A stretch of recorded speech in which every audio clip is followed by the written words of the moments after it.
Detrás de mí se encuentra el Museo de Nápoles, que tiene piezas increíbles en relación a Pompeya, a la Magna Grecia, incluso arte erótico de Pompeya y muchas cosas más. Te invito a que conozcas parte de este museo. Las poblaciones de Herculano y Pompeya habían sentido algunos terremotos pequeños, sabían que el Vesubio tenía cierta actividad, pero nunca imaginaron que haría una terrible erupción en el año 79 después de Cristo. Una tragedia que tomó a todos de una manera inesperada. La erupción fue tremenda, las olas de fuego, de lava, de gases, hicieron que murieran muchas personas en aquella ocasión. Sin embargo, hay datos interesantes que nos permiten tener más información de Pompeya, sobre cómo eran sus casas, las decoraciones en mosaicos, en frescos, y estas precisamente las encontramos en el Museo Arqueológico del Museo Nacional de Nápoles, en donde brevemente te voy a mostrar parte de lo que se trajo de Herculano y de Pompeya a este lugar. La colección se encuentra en el piso primero, ya que en la parte baja se encuentra la colección Farnese con mármoles del cardenal Farnese que formaron parte de la colección de esa familia. Subiendo por la escalera en el lado izquierdo, vemos que menciona mosaicos y Casa del Fauno, precisamente una de las casas de Pompeya. ¿Cómo se consiguió conservar este material? Pues gracias a que se extraparon, se quitaron tanto de pisos o se quitaron de los muros con técnicas especiales.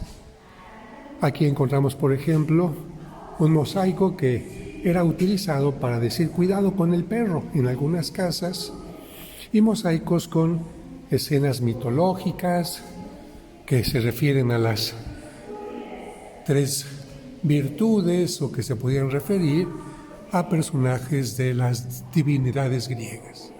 En esta vitrina se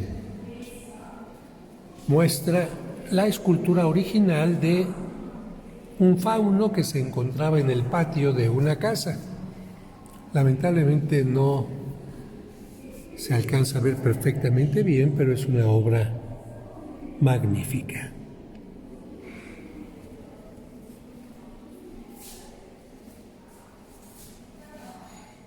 La decoración incluía también la presencia de animales, como en este caso, que se está alimentando a un gallo. ¿Para qué? Para las peleas de gallos. Aquí solamente quiero que vean el tamaño de las téselas, o teselas, se le llama así, a las piezas que forman parte de un mosaico. No se puede tocar, solamente pongo mi dedo para que vean el tamaño de una tésela comparado con mi dedo. Y son trabajos realmente maravillosos a detalle. En la parte de arriba se ve una bolsa de dinero, por lo que entendemos que estas peleas eran para tener apuestas. Aquí encontramos otros trabajos mucho más elaborados, más complicados, porque estamos hablando de una piedra dura en color negro sobre la que se van incrustando fragmentos de piedra en otro color, en este caso un color más rosado, tanto en el mosaico de abajo como arriba, mujeres que están danzando y algunos personajes también en actitud festiva. Aquí, en vez del mosaico, encontramos una pintura con una característica de un maravilloso dibujo y un buen volumen, lo que nos indica que en la Roma antigua existía el volumen, la perspectiva, cosas que se olvidaron hasta el Renacimiento. Y para quienes creen que Pompeya simplemente ofrecía casas simples, casas de campo, ¿no? Vean este tipo de trabajo en mosaico, las figuras de flores, pero también de personajes, de animales que hay en el contenido de las mismas. Y estos mosaicos, que aunque ahora están estrapados, separados de la pared, formaban parte de la decoración de una casa.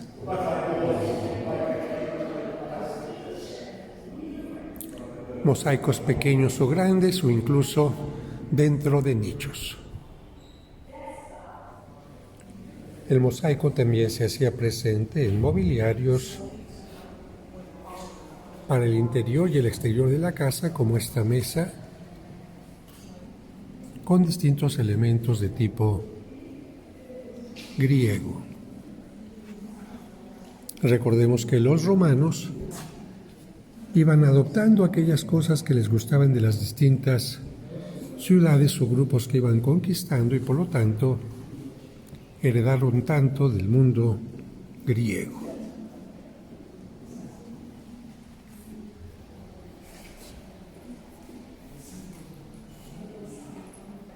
Poco a poco, la técnica en mosaico fue alcanzando un nivel mayor, a tal grado que las téselas se hicieron cada vez más pequeñas.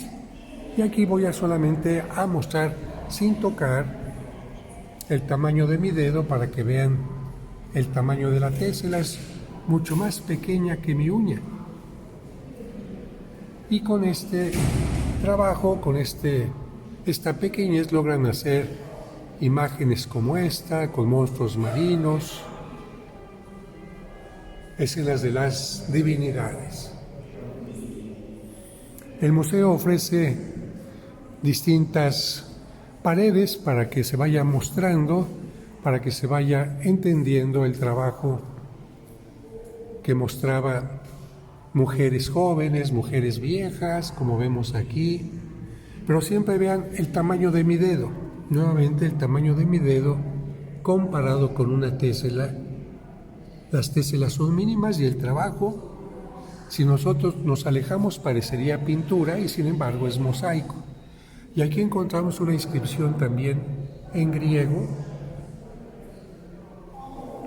por lo que entendemos que en aquella región se tenía un gusto exquisito por el arte. Aquí encontramos un grupo de músicos tocando instrumentos de viento, tocando unos pequeños platillos y una especie de pandero. También aparece una firma posiblemente del autor.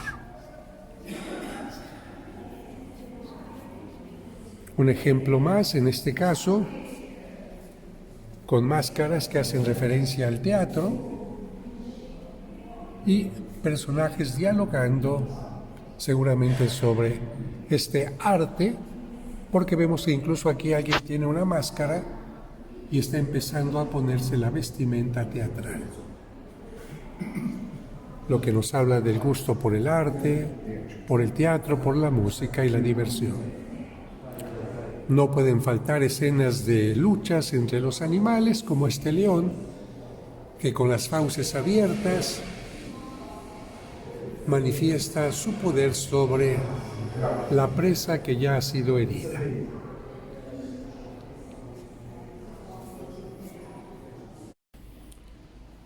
Al llegar a este otro nivel, lo que vamos a hacer es observar grandes mosaicos que se trajeron completos a este lugar. ¿Cómo se trajeron en forma completa? Bueno, este video que ofrece el museo nos dice la manera. Vamos a verlo y después continuamos con la vista de los museos. Este video muestra cómo se manejan los grandes mosaicos en este lugar y cómo incluso fueron trasladados desde Pompeya hasta acá. Se colocan entre dos tablas, dos soportes de madera, y con poleas jalando exactamente al mismo tiempo, en el mismo momento, van logrando levantar el mosaico y después traerlo con distintos mecanismos hasta este lugar en donde se coloca finalmente. Todo esto únicamente con poleas, con cadenas, con este soporte. Aquí se ve cómo va entrando con rodillos al el lugar donde actualmente se exhibe, y todo un logro para que nosotros podamos gozarlo como se ve actualmente. Este enorme pavimento no solamente nos permite entender la grandiosidad de los artistas que en tiempo de Pompeya creaban este tipo de pavimentos con elementos geométricos, con distintos tipos de piedras, sino también la maravillosa técnica que se tiene ahora para manejar piezas de estas dimensiones, porque es un mosaico gigante. Por otra parte, este no es un mosaico, estamos hablando de pintura, pero también se han despegado, se han strapato, así dicen los italianos, de las paredes de una casa. Imagínense una casa decorada con este tipo de elementos. Evidentemente que se está utilizando un elemento escenográfico, es decir, en mi casa no tengo paredes en piedra, en mármol, pero bueno, le pago a un pintor que es experto para que haga creer que mi casa tenía este tipo de mármoles ocres, amarillos, divisiones quizás con piedra como pórfido. Claro, este mural está dañado, pero es una muestra de lo que se encontraba en las casas de Pompeya en el momento de la erupción. En esta parte del museo se ve cómo están trabajando un pavimento en mosaico sobre una plataforma de madera, lo que implica ir colocando las teselas dañadas o los aglutinantes o la limpieza del lugar de la mejor manera, un trabajo constante en el museo. Este mosaico representa la Academia de Platón. Distintos filósofos en torno al maestro, escuchando temas de reflexión filosófica. El marco simplemente ya es espectacular, además de la perfección de los personajes, los colores, la composición. Aunque no es nada agradable, no falta el tema de la muerte entre los mosaicos. Y seguramente quien hizo este mosaico nunca habría imaginado que Pompeya lamentablemente sería un lugar donde reinaría la muerte y la destrucción a causa del volcán. Y este no es el único mosaico con este tema, sino que también encontramos en la parte superior otro mosaico con el tema de la muerte.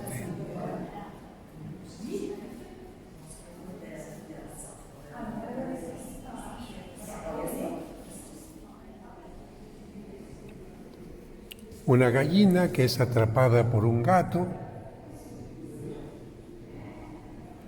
y en la parte de abajo un grupo de gansos. Entre los frescos no falta el género escenográfico, es decir, además de pintar una pared con ventanas que no existen, el autor intenta hacer aparecer en las ventanas a personas o a divinidades que visitan la casa. A eso le llamamos el aspecto escenográfico, el engaño al ojo. De esta manera también aquí encontramos algo semejante y aquí también algo semejante. Aquí parece que alguien va entrando a la habitación y aquí también que alguien va entrando a la habitación. En la llamada casa de Gabio Rufo se encontraron estos frescos que muestran un manejo espléndido de los volúmenes, la perspectiva, el modelado, el contraste entre luces y sombras, que se perdieron como conocimiento durante la Edad Media y se vuelven a recuperar en el Renacimiento. Pero vean el trabajo de las barbas, el perfil, las impresiones, la perspectiva, la profundidad y también la luminosidad que se logra poner a los cuerpos. Este es Teseo liberador, cuando libera a los cretenses de el Minotauro que cae muerto a sus pies. Y en signo de agradecimiento, hasta esa persona se pone a sus pies. Otras obras en la misma casa nos muestran trabajos también magníficos, realizados quizás por la misma persona, como en este caso el centauro y la mujer.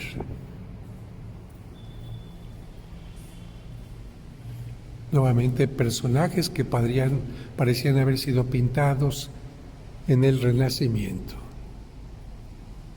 incluyendo la relación con el espectador, porque esta mujer nos está viendo a nosotros.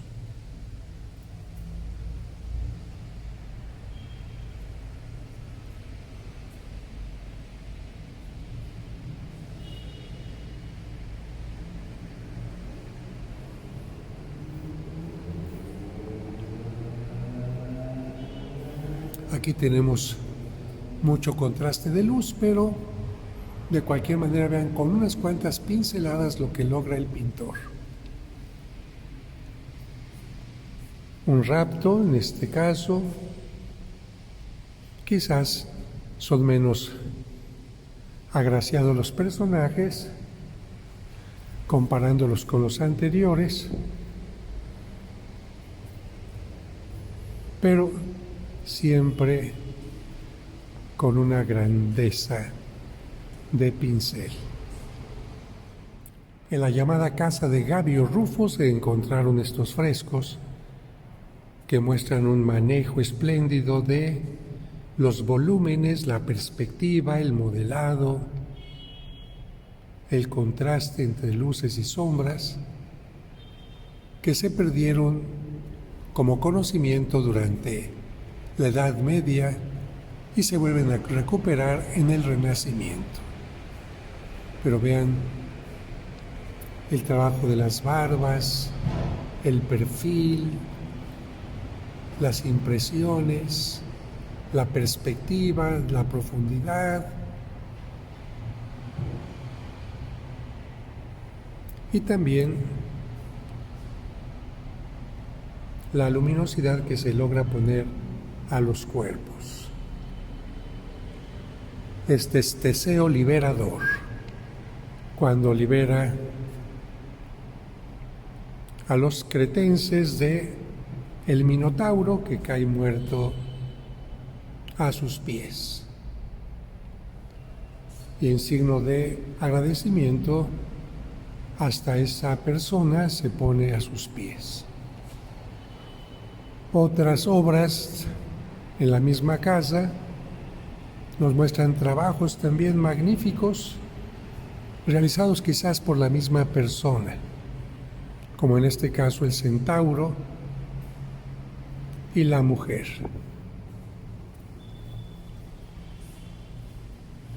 Nuevamente personajes que parecían haber sido pintados en el Renacimiento, incluyendo la relación con el espectador, porque esta mujer nos está viendo a nosotros.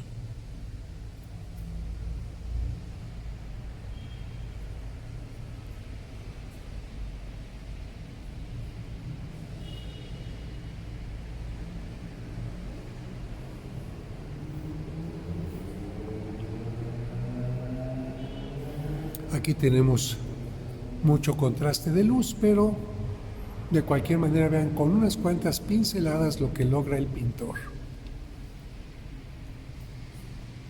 Un rapto, en este caso, Quizás son menos agraciados los personajes comparándolos con los anteriores, pero siempre con una grandeza de pincel. En este fresco vemos una lucha entre gladiadores en el anfiteatro, que nos muestra el interior del anfiteatro con una vista aérea, mientras la parte exterior con una vista frontal.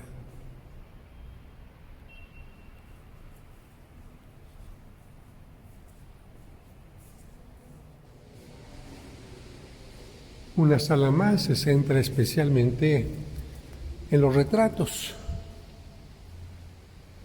y precisamente nos muestra eso, cómo se manejaban en aquel tiempo los rostros humanos. Estos que podían parecer como realizados por un artista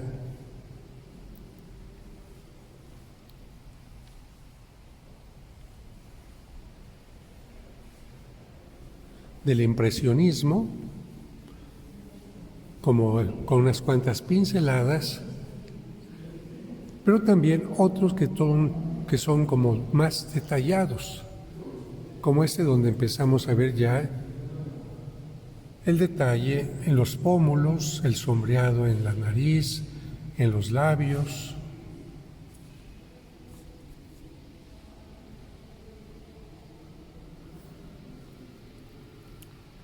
Y particularmente en esta sala son muy famosos, o mejor dicho, muy famoso, este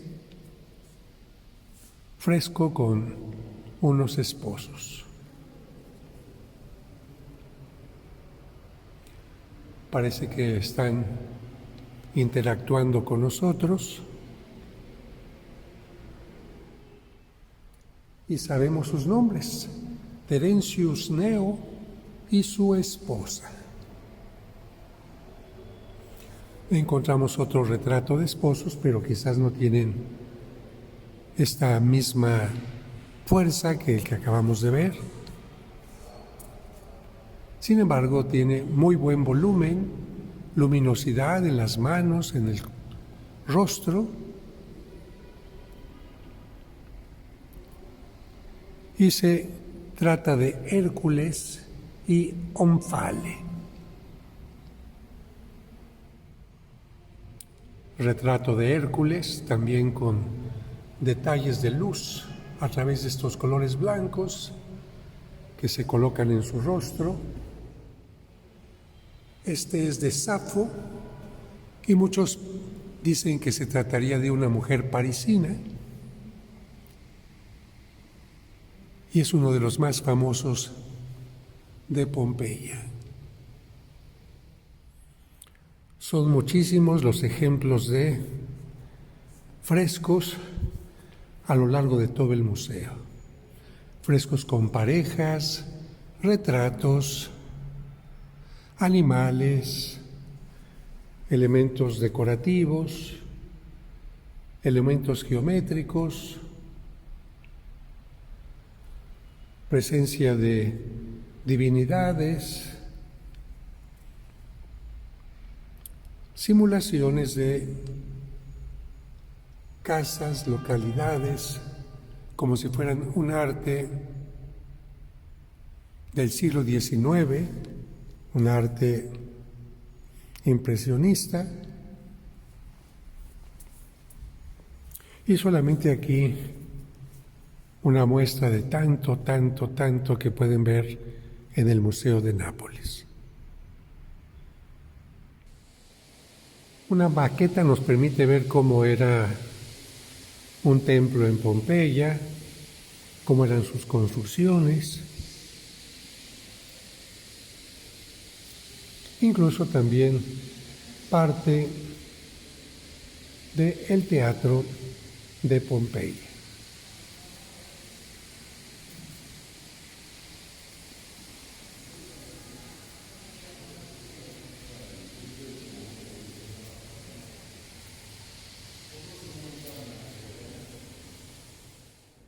Además de mosaicos y otras cosas que hemos visto, también se ofrecen objetos de la vida cotidiana del área de Vesubio, cercana al Vesubio, como Pompeya, etc.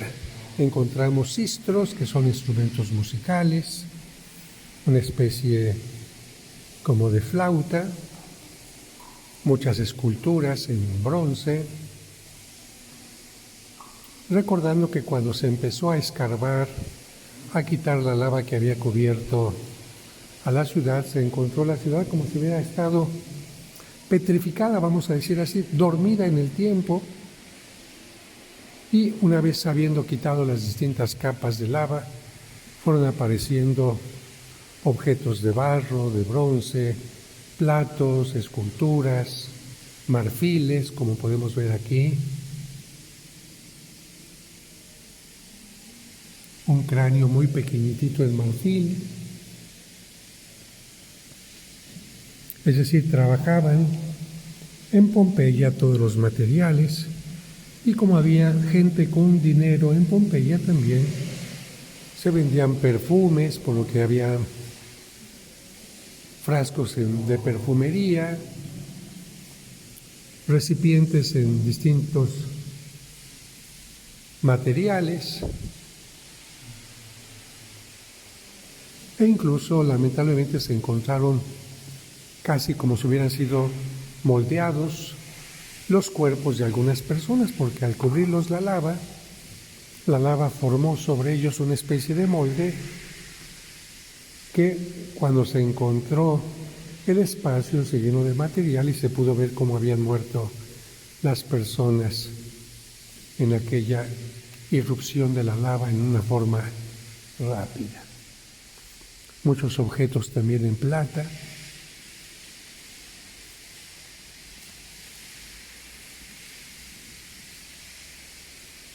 Pompeya, sin lugar a dudas, sirvió para que tuviéramos un mayor conocimiento de la antigua Roma. Aquí vean objetos en vidrio,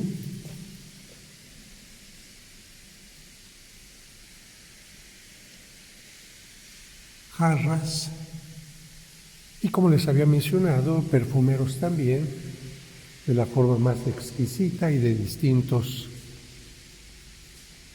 colores de vidrio. Aquí algunos incluso con decoración como si fuera vidrio soplado.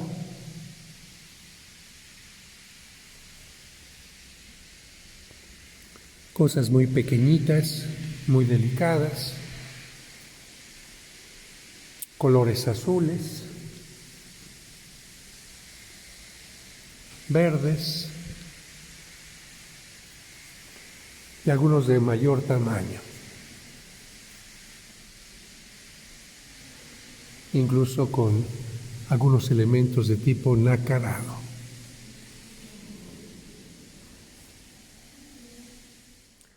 Aunque sabemos que los griegos tuvieron mucha influencia en los romanos, mucha gente no sabe que en la parte del sur de Nápoles, cerca de Nápoles y en la parte de Sicilia, se encuentran muchas obras de los griegos en lo que se conoce como la Magna Grecia.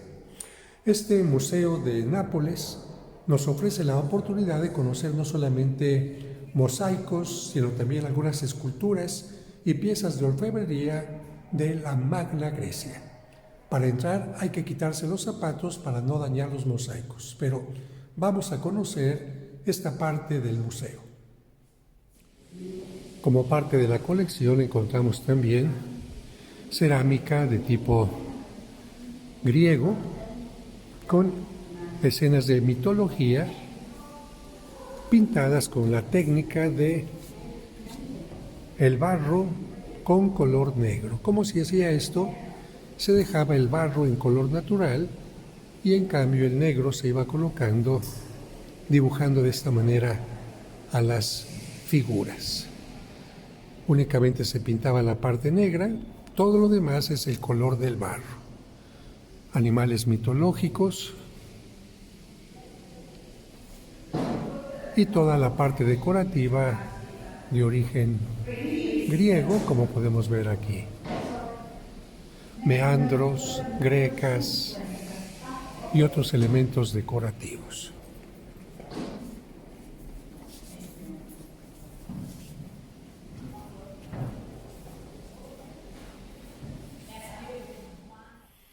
Este mapa en la sala introductoria nos permite ver cómo surgieron grupos de griegos hacia la actual Europa e Italia y se fueron instaurando en Agrigento, Gela, Siracusa, Reggio, Calabria, Sibari, Taranto, Neápolis, la actual Nápoles, y llegaron incluso hasta España.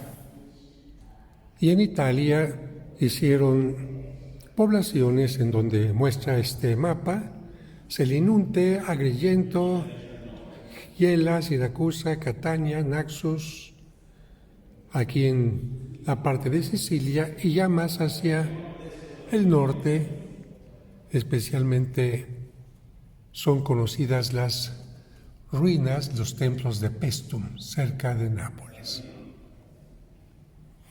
En todos estos lugares es donde se encontraron los elementos que se visitan, que se muestran en estas salas. Esta sala, que se conoce como Magna Grecia, tiene pavimentos que tienen que ser cuidados. Imagínense cuánta gente entra a este lugar y si entrara con sus propios zapatos, los mosaicos que han durado tantos cientos de años se estropearían. Por eso aquí se ofrecen elementos especiales para que la gente se ponga esto en los zapatos y pueda entrar sin dañar el lugar. Vamos a ponernos los zapatos. Ya con estas cubiertas para los zapatos podemos entrar sin ningún problema para visitar la exposición. Ya desde aquí nos quedamos maravillados porque estamos viendo pisos de Grecia, pero ¿en dónde? En el Golfo de Nápoles. ¿A qué se le llama la Magna Grecia en Italia? A los territorios que fueron conquistados por los griegos en la península itálica, concretamente el sur de Nápoles, como Paestum, por ejemplo, y también otros lugares como Sicilia, en donde encontramos templos en Agrigento y otros lugares más. Nuevamente, autores que supieron cortar la piedra, unirla y hacer distintos elementos geométricos. Juntamente con los pavimentos encontramos, acompañando la exposición, objetos que se encontraron en barro. Lamentablemente la luz de las vitrinas, mucho más fuerte que lo que puede captar la cámara, nos impide tener acercamientos a las mismas, pero bueno, por lo menos una idea de lo que se fueron encontrando. Encontramos también una maqueta de uno de los templos griegos en la zona de Italia, concretamente de la región de Paestum. Ese es el templo de Netón. Es una maqueta en madera.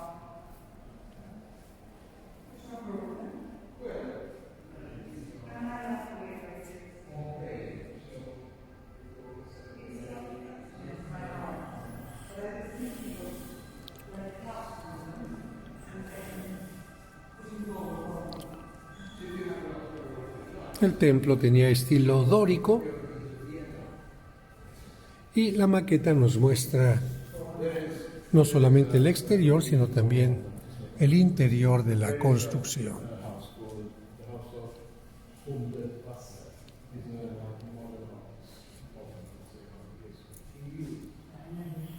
Un poco nos estorba el brillo del acrílico, pero continuamos con la visita, que nos ofrece también elementos en bronce y en alfarería.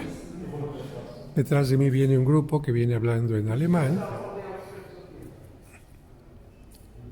pero nosotros nos adelantamos un poco para continuar rápidamente con esta visita.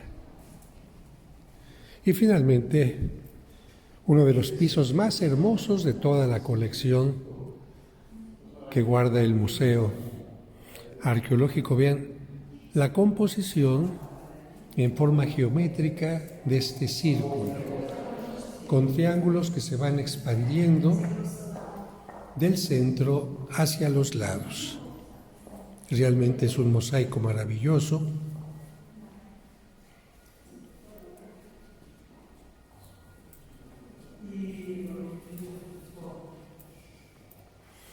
Y la perspectiva que se tiene del mismo es soberbia.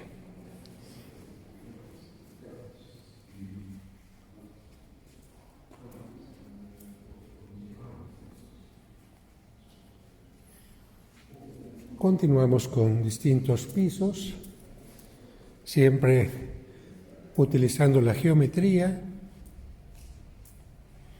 Encontramos algún conjunto de elementos en bronce, como mascarillas, cascos, que servirían seguramente para las batallas.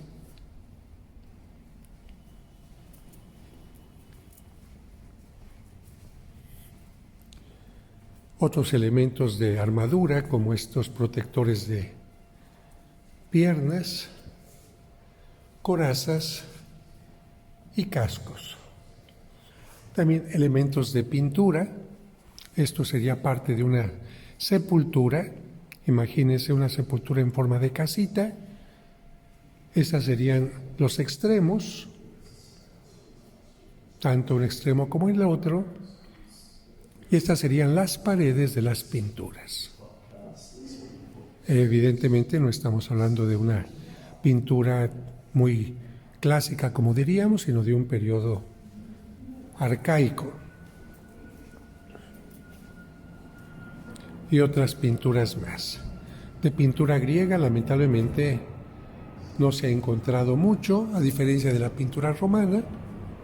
Sabemos que había escenas de luchadores, de divinidades, etcétera, pero a diferencia de la pintura romana, los mosaicos romanos, los griegos no nos han permitido encontrar hasta el día de hoy ninguna obra importante, a no ser las bodas de Aldobrandini, si no mal recuerdo.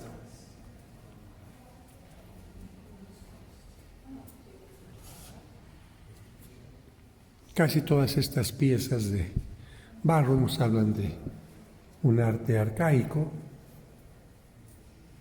en donde el cuerpo humano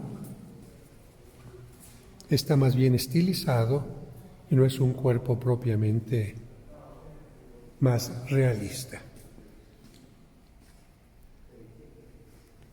Otro mosaico, también impresionante,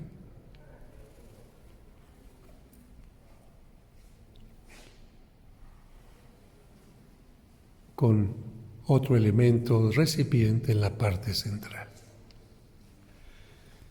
Y así encontramos a lo largo de nuestro recorrido distintos mosaicos,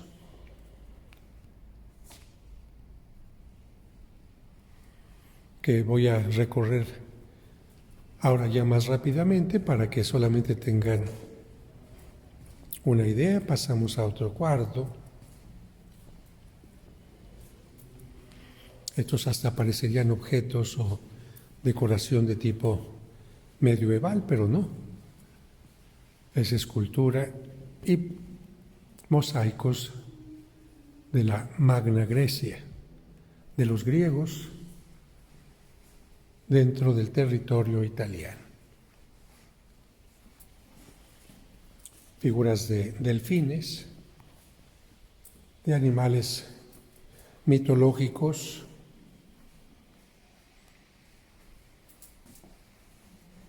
y también de personajes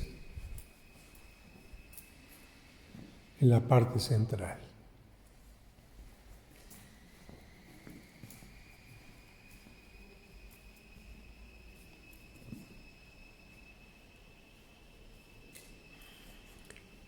Rostros. Aquí ya se van acercando más al arte clásico, diríamos, a la parte donde ya son más realistas los personajes. Y no solamente en esas máscaras, sino también en ese tipo de escultura de cuerpo completo. No estamos hablando de mármol, sino de terracota, pero así es como se va desarrollando también el arte: terracota, mármol, bronce.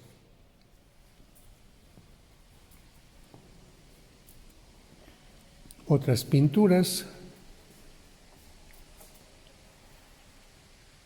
siempre con el cuerpo estilizado, el animal también estilizado, con un perfil como lo hacían los egipcios. Curiosamente, la cara está de perfil, pero el ojo, ¿cómo está? El ojo está también de perfil, a diferencia de los egipcios que ponían el ojo de frente.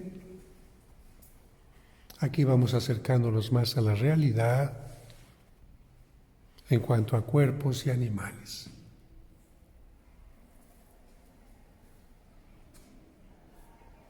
Y de esta manera termina esta exposición de la Magna Grecia aquí en el Museo de Nápoles.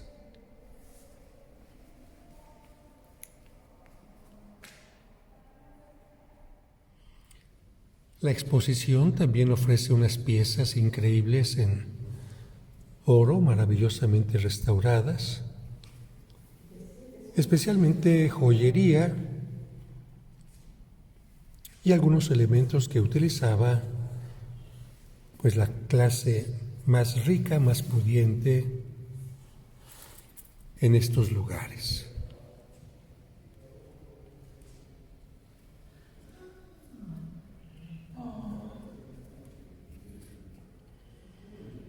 Estos elementos se encontraron en tumbas, tomando en cuenta que a muchas personas importantes se les sepultaba con estos elementos. El trabajo seguramente se habrá realizado con la técnica de la cera perdida, que consistía en hacer primero la figura en cera, después colocarla dentro de un molde para que al vaciar el oro en el interior, el oro tomara la forma de la cera que se estaba perdiendo por el calor. Aquí una corona está aplastada seguramente por el paso del tiempo, pero habrá lucido con todas las hojas espléndidamente. Un detalle también, y otro anillo con una piedra preciosa.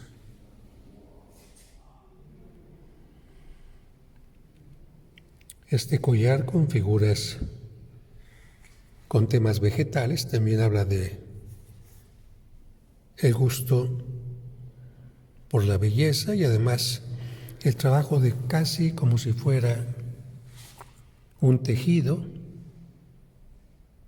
que va uniendo cada una de las piezas, filigrana.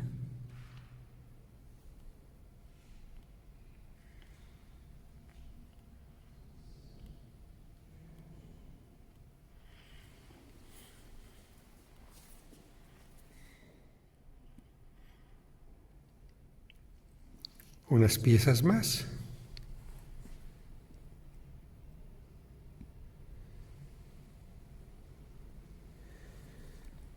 Y con esto terminamos la vista a estas vitrinas de este salón que nos hablan precisamente de el esplendor de Magna Grecia y la orfebrería.